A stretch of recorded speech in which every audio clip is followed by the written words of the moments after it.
Everyone, welcome to the Cultivate podcast at the Grove Church. I'm Charlie Lofton, the lead pastor there.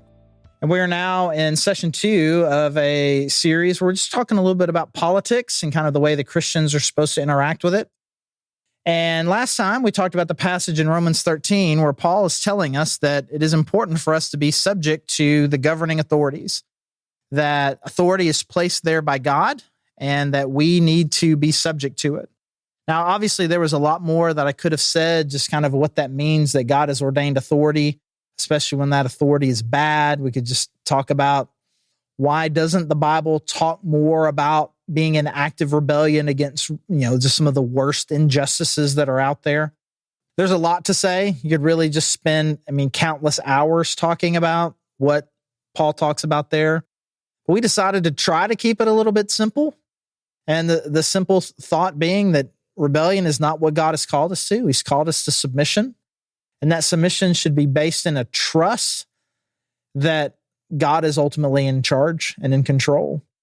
And that despite all of the loopholes and exceptions that might exist, that really we want to be characterized as God's people, as people who are humbly serving our community and our government and our country. And we'll continue on here as we kind of see what else the Bible has to say. Take a look at what is the definitive passage where Jesus kind of interacts with a political controversy of his day.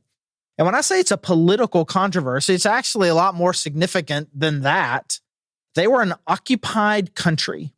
The Jewish people had no independence. They were fully owned by the Roman government. So you could consider them maybe kind of a bit of a state. They had a puppet king of sorts that was a Jewish person, but they were an occupied place. They did not have independence in any real sense of the word. And so as being occupied, they were God's chosen people meant to be ruled only by God. And now they are being ruled by Caesar.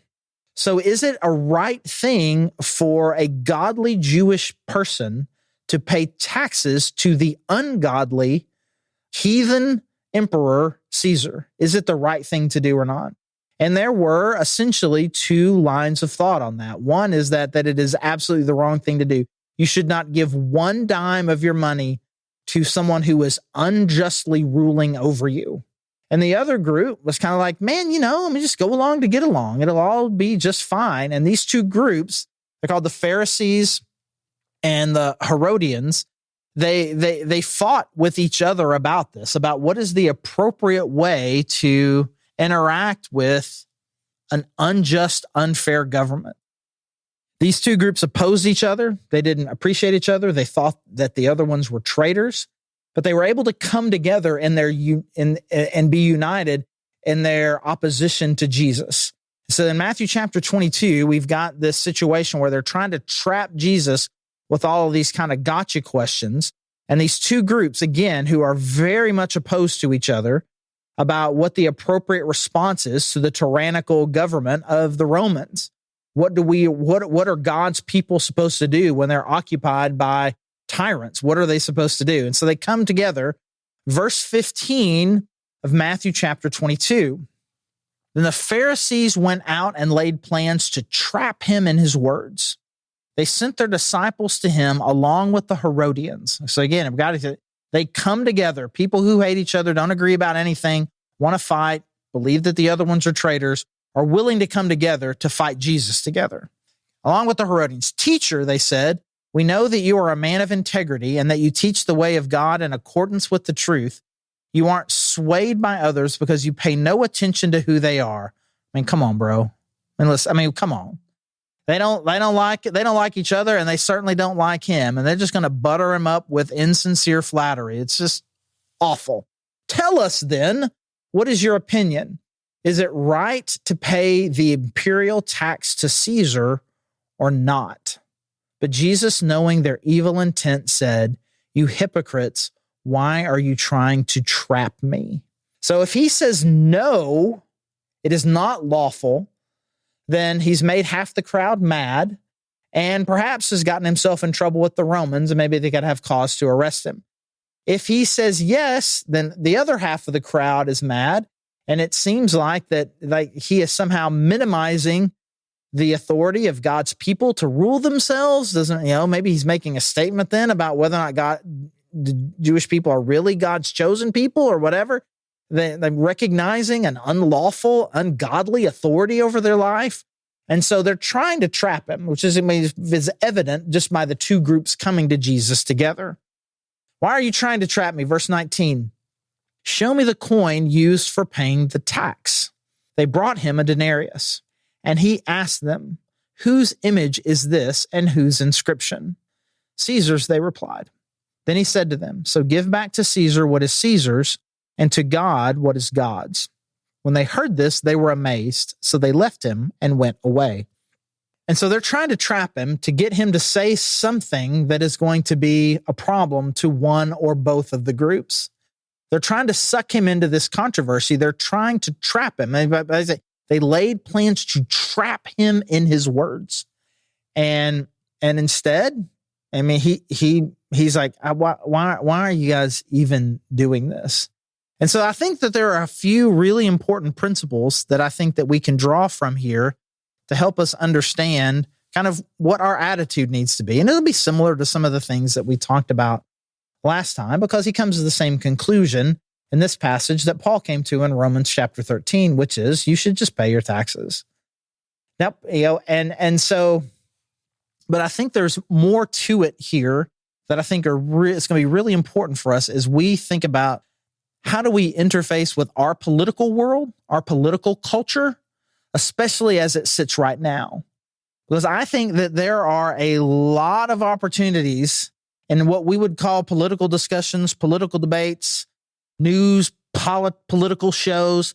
Let's just say it just seems like a lot of that kind of lives and dies by the trap gotcha question, where they're trying to get you to, hey, do you denounce this? What do you think about this?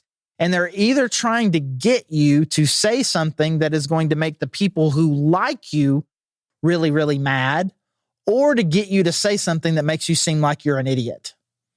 And we live in a great culture of the gotcha question. And I think there is a principle here that is of incredible importance, which is Jesus refused to get sucked in by that. And I think that we should do the same. Do not allow yourself to get sucked into unnecessary controversy where somebody's trying to get you to take some very narrow stance on some very narrow issue, and they phrase the question in such a way where really the question is formed to be controversial, to get you into a fight, to get you to say something, to get to expose you to be a hypocrite. Like, what if we just decided, that we weren't going to play that game? And you think, man, well, some of these questions that they ask about abortion, or, how do we take care of the poor? Or what do we do with people who are trying to immigrate here? These things are of crucial importance, and we can't just not participate. I'm not asking you to not participate. I'm just asking you not to get sucked into fake drama and anger and unnecessary controversy. It's not that the issue isn't important. It's just the framing and the culture is not worth engaging. Do you think that Jesus had strong opinions about whether or not Israel should be independent? Do you think Jesus had strong opinions about the relative morality of Caesar and the Roman government? Absolutely, he did. I mean, there isn't anything unjust in the Roman government that Jesus was not completely and totally aware of. And he had great compassion for the Jewish people and was very heartbroken by the fact that they were oppressed and downcast people. And because of that, were living in fairly extreme poverty. All of that was of great significance to him. And morality and honor and goodness and honoring God and overcoming injustice, these were all things that Jesus talked about in other contexts. But he was not going to get drawn into a pointless political fight. And you can't say that the weightiness of the issue makes it where it's then okay to kind of get sucked into these kind of pointless, angry debates. Because the issue that they were trying to get Jesus in is probably more significant than most of the things that you would consider the most important to you. Because again, he lived in an occupied country that crucified Jewish people for no good reason because they didn't really see Jewish people as fully human. I mean, that's a pretty big deal. And how you respond to that government is a pretty significant issue. But under these kind of fake outrage, entrapment kind of thing, Jesus was going to allow himself to get sucked into that. I think the second thing that I think is of incredible importance is that we don't get kind of drawn into what I'll just call black and white binary thinking. Most of the political issues that face us, the ones that really, really matter, are not as clear-cut as your favorite political pundit would like you to think that they are. Depending on who you are, you have a favorite political news station. And I'm telling you, that particular one, the one that you like, is oversimplifying everything. And everyone who agrees with me is a good person, and everyone who disagrees with me is evil. And the answers to these complicated problems are actually very, very simple. And anybody who doesn't see it this way is either stupid or immoral. That's just the way our current world works, where we oversimplify everything and demonize people who don't see it in our overly simplistic way. And I would just say, don't get caught up in that.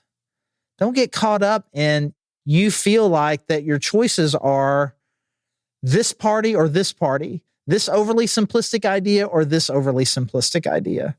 I feel like that over the last several election cycles, we've been left with some really, you just kind of, you get behind, I guess it's not really a curtain. I guess there's still a curtain there. It used to be like this big curtain that you have to pull, you were completely hidden. It's more like kind of like you're kind of in a three-sided box where you're sitting there and you put your little piece of paper in the machine to vote. Anyways, you're sit there in your little voting machine and you get to the point to who you're going to vote for president. And a few of you may feel differently about this, but in my heart, I mean, these last couple of elections, it's like, there's no heroes. Man, you can either vote for God's special hero or the world's worst person. And it's like, it's been a while since we've had a hero. Someone that just was just like, this is it's like, you got to pick. But just because the person you pick is the person that you vote for does not make them an infallible hero. But again, we get caught up in this binary thinking where the person that I voted for, if you think that he's done wrong, well, then you're an idiot or you're an awful person. When we really can just kind of look at the individual people that we're voting for, the parties that we're looking at, and the issues, and be like, it's actually a lot more complicated and a lot more involved than what I'm being led to believe, both by my candidates and my preferred political talk. And so I'll just give you a couple of examples that I think really just kind of illustrate this. And I'm going to phrase the questions intentionally. Maybe this makes me a Herodian, the way that I'm kind of phrasing these questions, that I'm trying to trap you with the way that I ask the question. But I really more ask the questions this way, not to entrap you, but to get you to consider that the issue is a lot more complex. Is it right for a country to enforce its borders? I'm not asking how humanely we should treat people who come to our borders. I'm not asking you about whether or not someone who has managed to get by in a way that did not follow the normal process, how we should treat this person. I'm asking how we should love people. I'm just asking, is it right for a country to do that? Is it right for a country to have borders at all? And if so, is it right for them to defend them? And it's just not as simple as, well, we can do whatever we want to keep all the people out. Or, man, we should just let anybody here come able to do anything and do it. It's just not that simple. And again, the fact that you can look at that question and be like, well, it's really not that simple, but I think we should have more of an open border than maybe, okay, great. Well, I think that if the way that our border is open really causes some real problems that I feel like that we need to address, that it is possible to answer that question two different ways that both make sense. Anybody can come to any country for any reason and live there for any reason they want. That's not practical. We should demonize anybody who is trying to escape from one place to get over here. That doesn't make any sense either. And again, we characterize our own views as incredibly normal and moral, and we look at the other people and say, well, you're a terrible person for thinking that. And really the issue is more complex than that. I'll give you another one. Does providing poor people with free stuff, is that ultimately for their good? You know what the answer to that question is? Sometimes. Well, sometimes it's not. Sometimes some of the programs, if we just kind of look at them, some of the programs that we've done have caused more generational inequities than it would have been had we left it alone. But actually, but we should be compassionate. Absolutely, we should be compassionate. We should be compassionate to people. And it is a good thing to bring people out of poverty and to give them things that they need. It absolutely is, but it also has some second level effects that maybe aren't always good. So how do we deal with that? I don't know. Let's talk about it. What is the best way to bring hope and life to impoverished and disenfranchised communities? I mean, and it's somewhere between the way that our political parties like to talk about it. We need to be people of compassion. We need to be people who deal with root causes. And it's not as simple as what you're going to hear in any Senate debate that you experience over the next couple of months. And the reality of it is, I think it is important, if we are going to be people who say that we represent God, that we have the ability to be thoughtful about it. If someone were to say to you, I think because of compassion and kindness, that we should have robust programs that offer assistance to poor people. Like, man, that is actually really, really good. You can also say the systems that we seem to have in place don't seem to be working. We've been doing these sorts of these programs these ways for a couple of generations now, and it hasn't really solved the problem. We should consider doing something else. That's reasonable. Is it possible to say something that you disagree with and it in fact still be reasonable? And so I think what we get here from Jesus is a rejection of unnecessary controversy and a rejection of overly simplistic thinking. And I think that if at a minimum, what we've talked about over these last couple of episodes, I think if we start thinking about, because if you think about the church is now getting involved more in politics, does that feel like a good thing? It's like, man, we need more of the voices that Christians have given over the last 30 or 40 years. We need more of that and louder. Does that feel like a good thing? Has our involvement been a net positive? When we step into a situation, it should be salt and light. It should be hope and life. And I just don't think that that's what we've done. And historically, it's been that Christians have aligned themselves with more conservative Republican ideals. And it has come across kind of gross sometimes. And now the counter revolution to that is actually we should be Democrats. And I'm like, what if we rejected the binary? What if we rejected the controversy? And instead, we just thought, how can I bring hope and life and salt and light to this situation? I am going to point people towards hope, towards life. I'm going to be an encourager of people.